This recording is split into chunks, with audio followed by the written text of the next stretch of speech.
उस परम ब्रह्म का स्वरूप।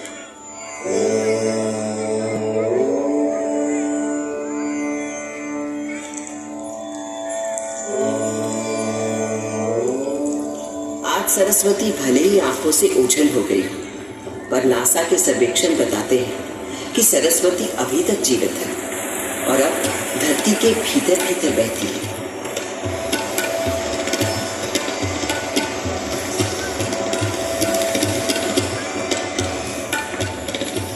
मेरे देश की शुरुआत तो उस वैदिक युग से भी पहले की है।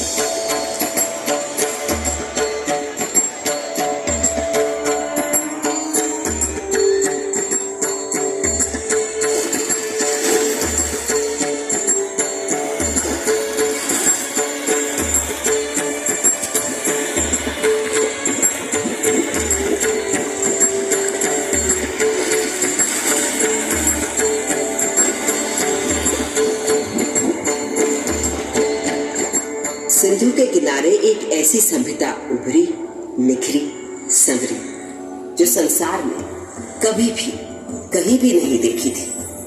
उस वक्त के हमारे शहर smart intelligent cities. This was a wonder called India. 5000 साल पहले जो बुनियाद सिंधु सरस्वती सभ्यता के समय डाली गई थी, वो आज भी हमारे भारत का आधार है। संस्कृति का ऐसा अखंड अटूट सिलसिला आपको संसार में कहीं भी नहीं मिलता। हमारा देश नए को अपनाते हुए भी कभी पुराने को नहीं भुलाता। इसीलिए तो कल का भारत आज भी जीवित है और कल भी रहेगा।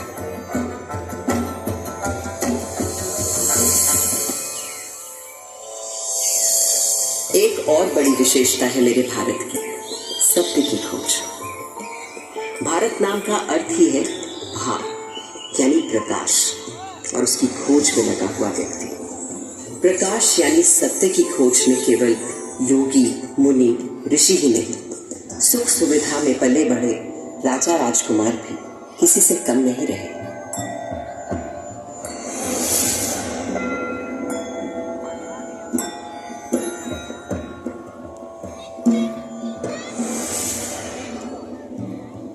भारत के दार्शनिक मनीषियों, गुरुओं ने जो आध्यात्मिक मार्ग दिखाया था, उसी को ठोस रूप दिया भारत भर में फैले तमाम राज्यों, साम्राज्यों में।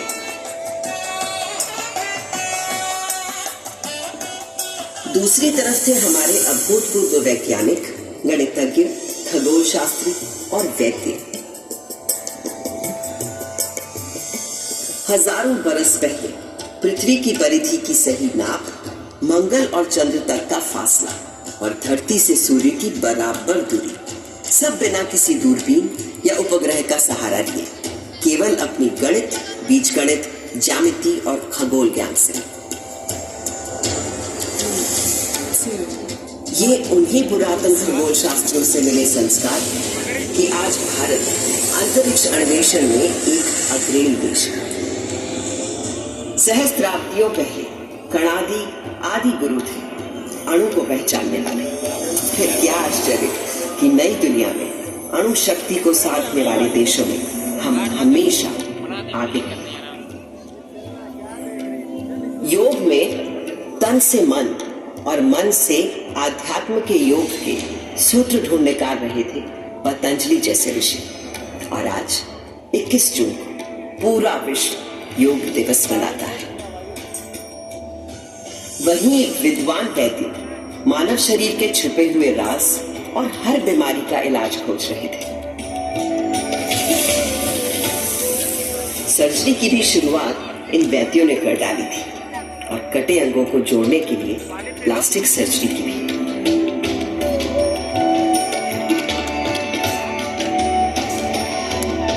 इन भारतीय वैद्यों से मिली प्रेरणा ही तो है कि कोविड आने पर आत्मनिर्भर भारत ने कुछ ही महीनों में खुद बीमारी का टीका बनाकर 1 साल के अंदर टीके लगा डाले। ये दवा हमने दुनिया के और देशों को भी दी, क्योंकि मेरे देश का हमेशा से मानना रहा है वसुधैव कुटुंबकम, सारा संसार हमारा परिवार। One world, one family. तभी से भारत सोने की चिड़िया कहलाता था और यहाँ का बेहतरीन, बेशकीमती, बेमिसाल माल और हिंदुस्तानी हुनर कारीगरी के नमूने दुनिया भर में जाते और लोगों को रिझाते थे। संसार को तमाम सामान ही नहीं, शत दर्शन और 4 धर्म देने वाले भारत पर कई लोगों की बुरी नजर लगी हुई थी।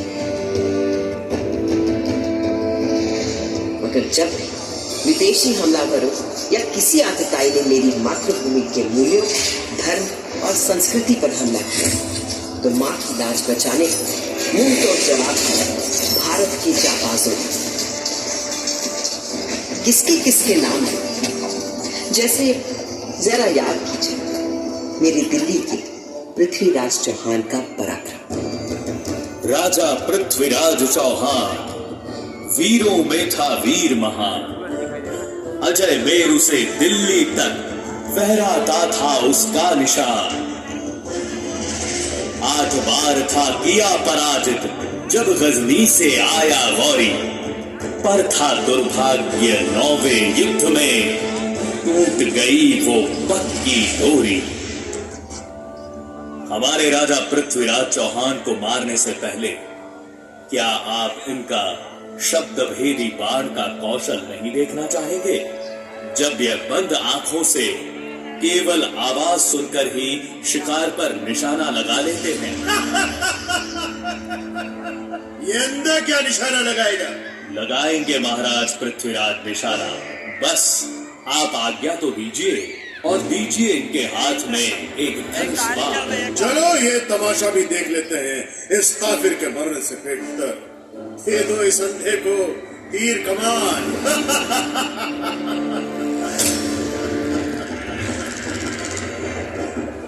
4 बांस 24 गज अंगुल अष्ट प्रमाण, दाऊ पर सुल्तान है मत चूक्यो चौहान।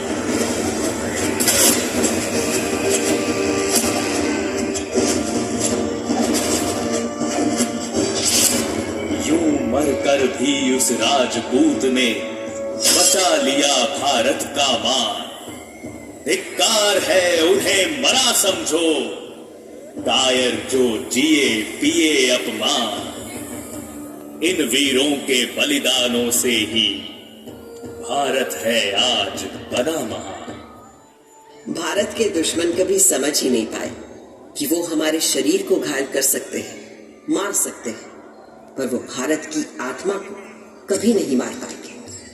तभी तो आज जब इजिप्ट, ग्रीस, रोम, लैटिन अमेरिका की इंका, माया, फारस की अवस्था और चीन की पुरानी संस्कृतियां सब नष्ट हो चुकी हैं, तो केवल भारत की पुरातन संस्कृति, संस्कार, सभ्यता, धर्म, विचार, आध्यात्मिकता अभी भी जिंदा है, जावेद और जागृत है। आज भी घर की पहली रोटी गाय को दी जाती है। आज भी सुबह सुबह लोग चींटियों को आटा खिलाते हैं। हर घर, आंगन, पोल में चिड़ियों के लिए दाना पानी रखा जाता है। आज भी हम पेड़ों, प्रकृति, निसर्ग को किसी देवता सा पूजते हैं और नदियों को मां मानते हैं।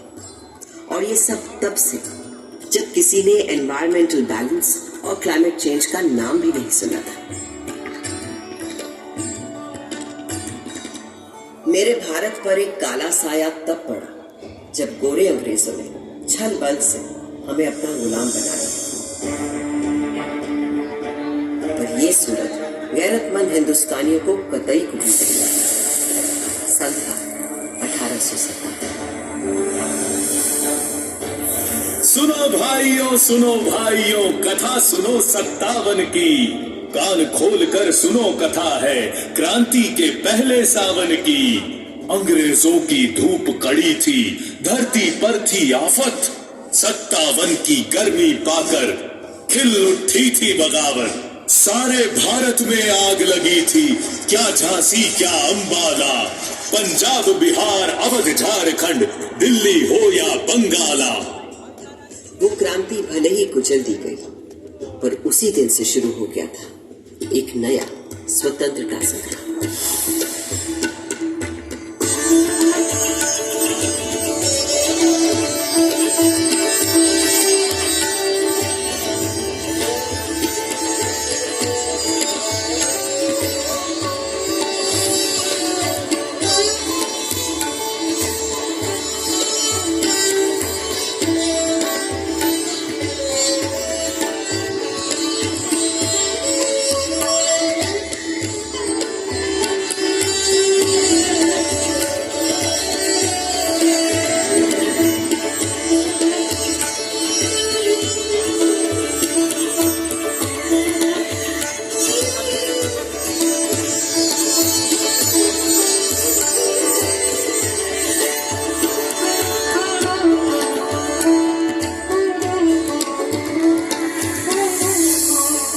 90 साल लंबी जंग आजादी के बाद जब मेरे भारत में 15 अगस्त 1947 में स्वतंत्रता पाई, तो उस दिन सदियों की गुलामी के बाद मेरे लाल किले पर भी आजाद भारत का परचम लहराया गया था।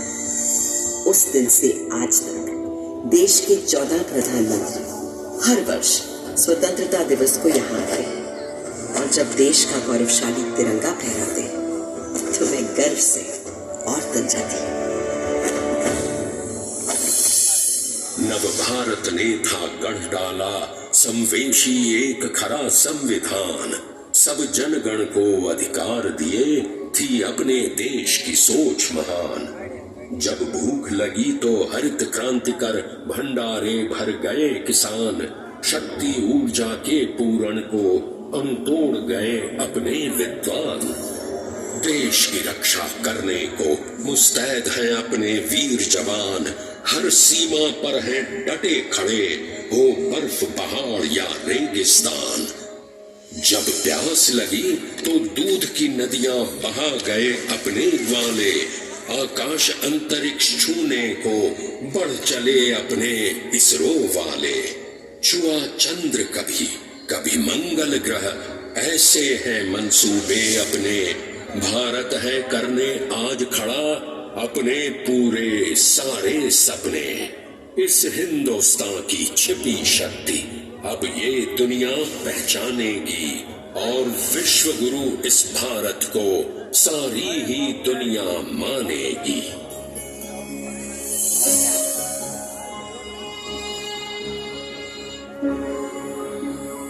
400 सालों में मैंने बहुत कुछ बदलते देखा है, पर जिस तेजी से अपने देश में बदलाव आज मैं देख रही हूँ वो अद्भुत है, अद्वितीय है। और मुझे विश्वास है भारत एक ऐसा उन्नत, विकसित, उज्ज्वलित भारत होगा जिसे शायद मैं भी पहचान नहीं पाऊंगी।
जब तुम्हें जन्म हो फिर मेरा, फिर तेरी कोख से मैं जन्म,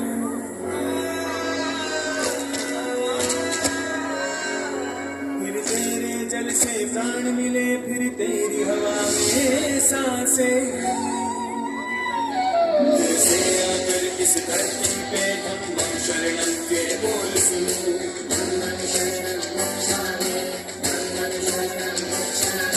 शांति अहिंसा और सत्य के शुभ रास्ते पर ही मैं चलूं।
दोस्तों, भारत की स्वतंत्रता के 75 साल बाद और आजादी के अमृत महोत्सव के साथ ये तय है कि आने वाला समय भारत का है और 21वीं सदी भारत की सदी होगी।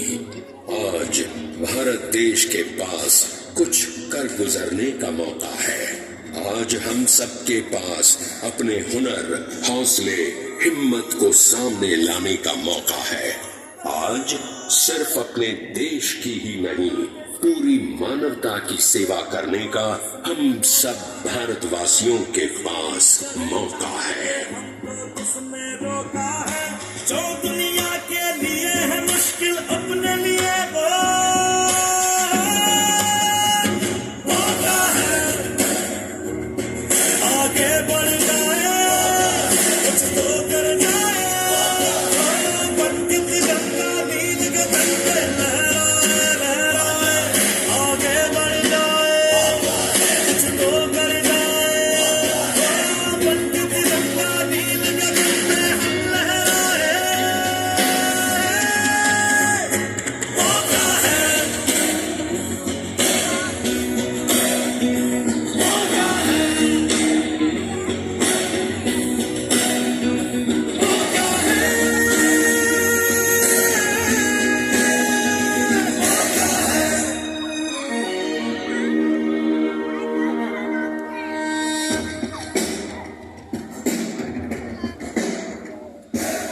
गली गली कूचे कूचे चले हौसले ऊंचे ऊंचे के धोखे से इस बार